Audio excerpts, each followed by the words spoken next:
So Avengers Endgame is right around the corner, so I thought I would do a video ranking my favorite MCU films just on a personal level. So without further ado, let's get started.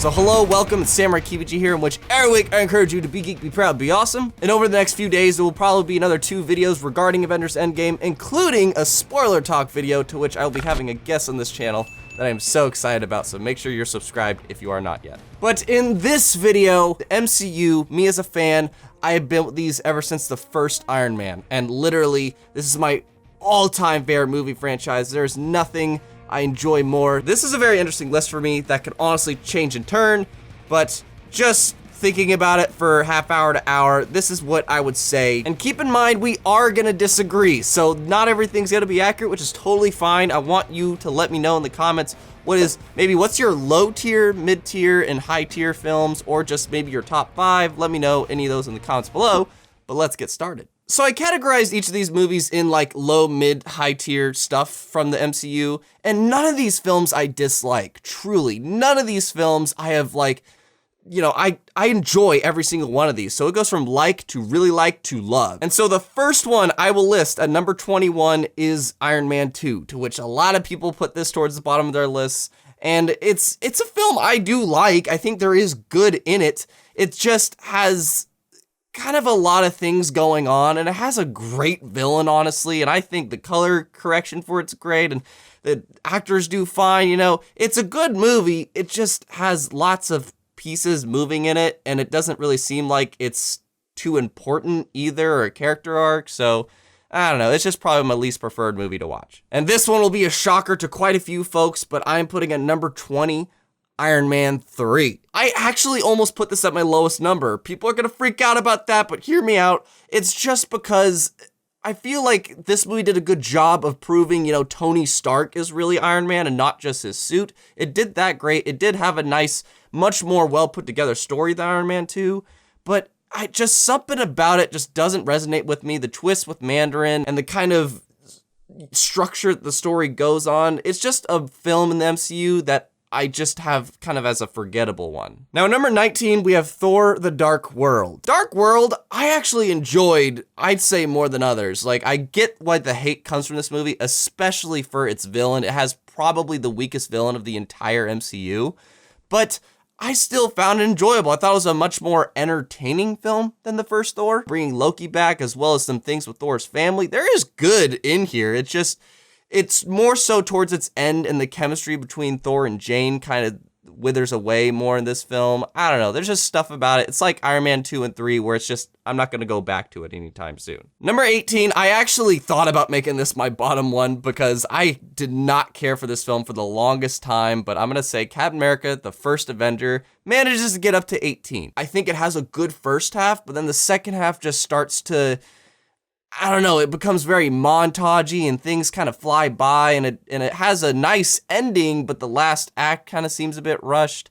But other than that, I think this tells a really compelling story of a dude that wants to serve his country and do right, and it's nice to have a contrast between Captain America and Red Skull, to which is one of the best MCU villains in my opinion. It's a good film. Like, it improved over time. Number 17 goes to Guardians of the Galaxy Volume 2. I get it, you got some better characters here that, like, you flush them out more and given them a bit more depth, which is great, but it's the plot that's surrounding that, you know? The good in this movie is the more depth put on characters, but the plot surrounding them, I just didn't care about, and it seemed a little bit, you know, dragged on towards the middle. I still enjoyed it, and especially upon second viewing, I liked it more, because the first time I was really ticked that Drax became like a comedic relief character instead of the natural humor he had in the first movie. After the second time, I was like, okay, this is just a fun movie to just relax, let loose with, and just have fun, and that's what this movie does, as well as have some really good building of characters in it. Number 16 is the most recent entry before Endgame comes out,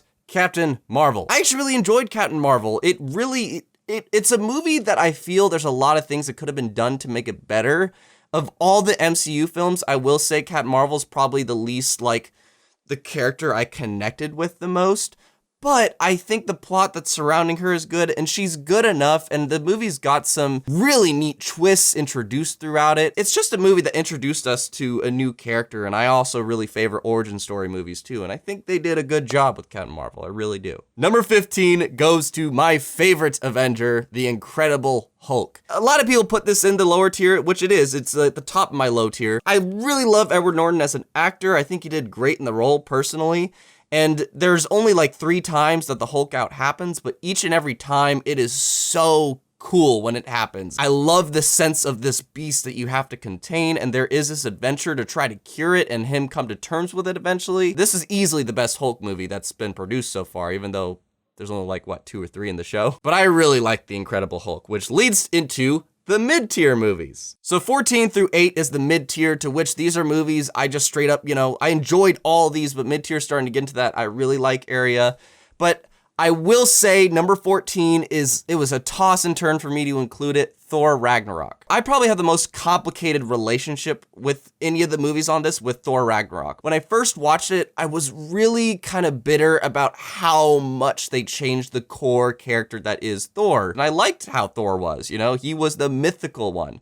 But in this movie, he just kind of becomes a complete joke, which is a really big 180 from his character. But when I get past that, it really is like the most colorful of the MCU. I think it's got one of the best soundtracks of it. It's got amazing set pieces, like super imaginative world. We get to see Hulk and Thor fight, which is probably one of the best MCU scenes there is, but I just don't like Thor's character change. That's my big issue with it, really. Speaking of Thor, though, at number 13, we have his first movie. This one was one I just really, really, really liked, and it has some Dutch angles and stuff, yeah, but this one, I did feel an authentic relationship between Thor and Jane, even though it might have seemed a little bit shallow, but I bought it way more in this movie. I like the journey that Thor has to go on to really be worthy of the hammer and let go of how war brought he is, and I just have a lot of fun with this movie, and I think it's a perfect length too. I think it's a good origin story to bring the character of Thor. And I also didn't know how they would do this movie. Like, I didn't think it would work, but it did. At number 12, we have Ant-Man and the Wasp. Ant-Man and Wasp continued the trend that the first Ant-Man did, which is another heist thing. They have something to collect. They have a MacGuffin. But it was really cool to see the Wasp, integrated, as well as involving Janet, who's a favorite Marvel character of mine, like outside of the MCU, and I was happy to see her brought to life.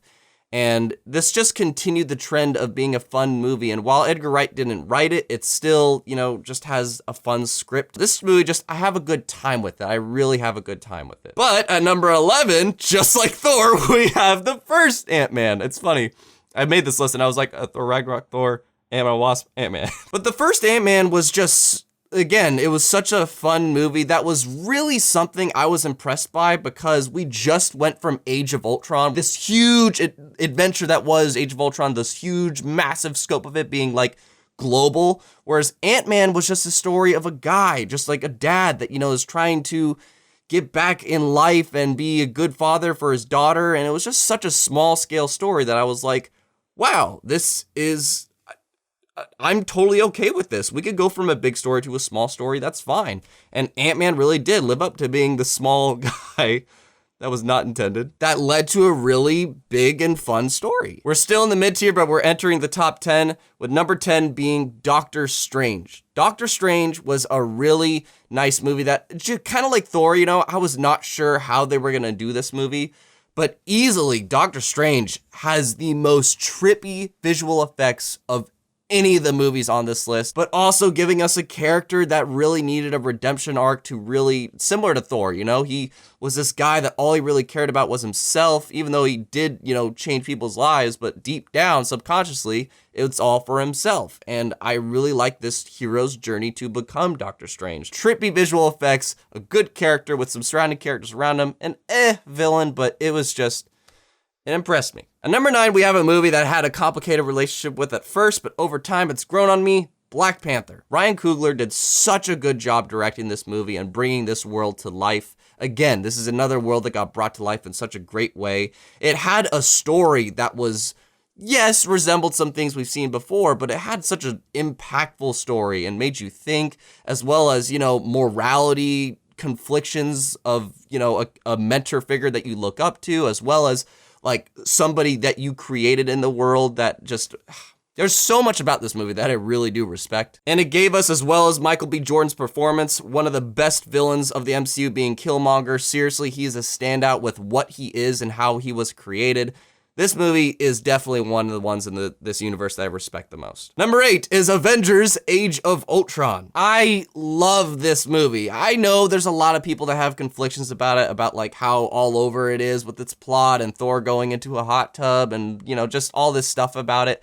But I really, I love this movie. I wanted to put it in my top tier because I personally really did enjoy it. Ultron being brought to life was such like a dream of mine. He's one of my favorite Marvel villains, period. And James Spader did such a good job with him. And the plot of like what he was trying to do and what he represents, as well as the Avengers coming to terms with it. Like, do we really need to be around? Should we be around? And I liked the much more heavy tone that Joss Whedon went with this movie than the first Avengers, to which was a totally much more lighter tone. So it was neat to see that shift of a bit more mature story, and I really liked it. It's honestly tied with the bottom thing of the top tier thing here, but let's get into the top tier movies, being number 7, Guardians of the Galaxy. There's a lot of films in here that, like, my first time watching it, I was like, okay, and then after watching it a second time, I was like, never mind, this movie's great.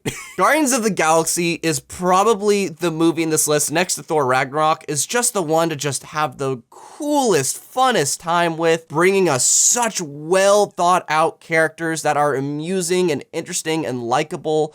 And it's just being in this one film, too. That's the thing. We've never been introduced to any of these characters. This was another Avengers in a sense. But in this one movie, I liked Rocket. I liked Drax. I liked Gamora. I liked the team. And it had, you know, just this MacGuffin plot that just went from here to there, and each act was really entertaining. This is just one of the movies of the MCU that is just the most entertaining to me. Number 6, I gotta put Spider-Man Homecoming. Spider-Man Homecoming was another dream come true for me, similar to Ultron, being that if Marvel Studios ever produced a Spider-Man film, I would be over the moon. And while they were in collab with Sony, you know, making this, it turned out so good. Iron Man was not shoehorned in. He was actually a really relevant piece of the plot while not being in it all the time. And this was a version of Spider-Man we've never seen. It's a much more like upcoming one instead of a veteran one. And a super authentic feeling Peter Parker and high schooler that's just trying to figure out stuff. This film made me so happy at so many levels as a Spider-Man fan. Like, for real. Thank you so much, Marvel. Thank you so much for doing this. At number 5, we have the film that started it all, Iron Man 1. Always gonna be a classic to me. It just tells this composed story of a guy that used to be, you know, egotistical and a shitbag or whatever, to now he is still egotistical, but he's using his gifts for the world. The intro to this movie in itself is like a short film that is compelling enough. And then I'm invested for the rest of the ride to see where Tony goes from escaping this experience. And it's a great character study and was a great way to kick off the MCU by giving us a character piece that really got us attached to one that we would like to see with a lot of others. And that leads into number 4 is the Infinity War. I did not mean for that to rhyme. I don't know how the Russo brothers and Kevin Feige and everybody made it work, the writers. I just don't know how they made it happen, but they did. Yes, it does seem jam-packed with stuff, but when you are like a fan of this universe, to which I hardcore am, this movie is so appreciated because of how well they did to incorporate so many different characters, so many different things going on with so many characters working together to beat Thanos, who Thanos is not only my favorite MCU villain, but he just might be my favorite film villain ever of all time. Good job, Josh Brolin. Good job, Russo brothers. I am so excited to continue this in Endgame. P.S. The fight on Titan is beautiful. 3 and up, these are all tied.